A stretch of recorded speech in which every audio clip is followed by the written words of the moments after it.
Vaïkra l'histoire. Donc on a vu dans le Shiur qu'il fallait mettre son moi au service d'Akadosh Baruch Hu. Vous savez que Akadosh Baruch Hu, quand un juif se comporte mal, il souffre. Entre guillemets. On développera ça un peu sur Hachem plus tard. En tout cas, c'est comme ça que ça marche. Hachem, il voit le juif qui se comporte pas bien, qui fait pas les mitzvot, et ça alourdit sa tête, comme nous dit la Gemara, et ça alourdit son bras. On va rapporter ici une histoire qui est dans la Gemara Yibamot.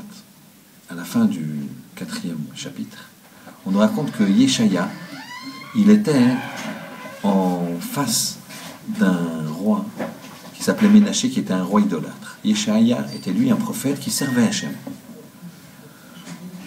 Le roi Ménaché cherchait absolument à capturer Yeshaya pour le tuer. Il a réussi à l'attraper.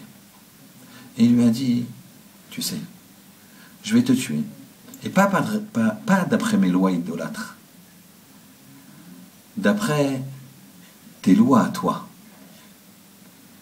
Tes lois de la Torah que Moshe Rabbeinu t'a enseigné.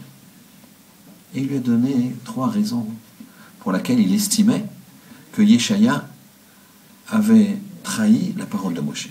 Une de ces raisons, par exemple, c'était de dire que Moshe avait dit un homme ne peut, Hachem avait dit à Moshe, Moshe avait transmis, qu'Hachem avait dit un homme ne peut pas vivre s'il me voit, et que Yeshaya avait dit, j'ai vu Akadosh Baruch Hu.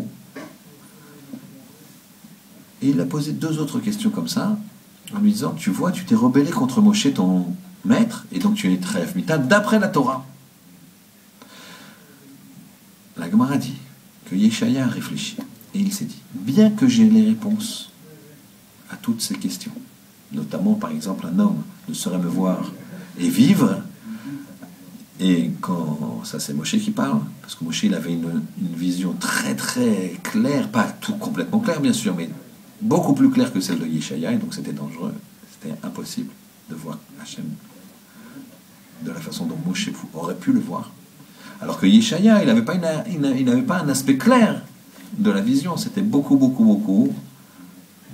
plus flou. Donc ça, il peut voir. Il voit beaucoup moins clair que Moshe. Et donc il ne se rebellait pas du tout contre Moshe. Malgré cela, bien qu'il avait les réponses, Yeshaya a dit, je ne vais pas lui dire. Parce que de toute façon, ça, il ne m'épargnera pas. Mais il y a un grand avantage à ne pas lui dire. C'est que si je ne lui dis pas, il va me tuer en pensant qu'il a raison. Et donc que je suis vraiment chayav mita. Et donc, il va faire un péché moindre.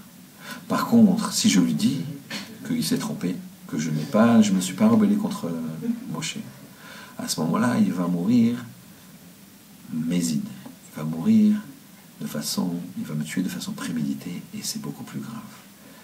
Et l'amour qu'a Yeshaya pour Akadosh Baruch Hu, il sait qu'Akadosh Baruch Hu, il préfère qu'un juif qui faute le fasse au moins shogeg, sans savoir, plutôt que mézid avec préméditation.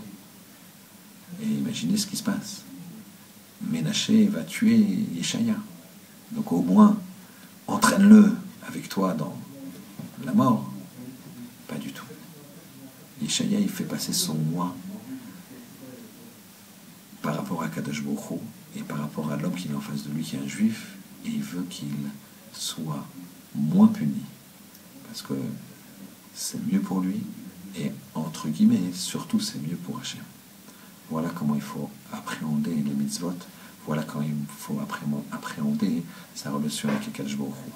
Qu'Hachem il fasse qu'on se mette comme Eved Hachem, comme dit la Haftara, qu'on soit des serviteurs d'Hachem, et que notre moi soit entièrement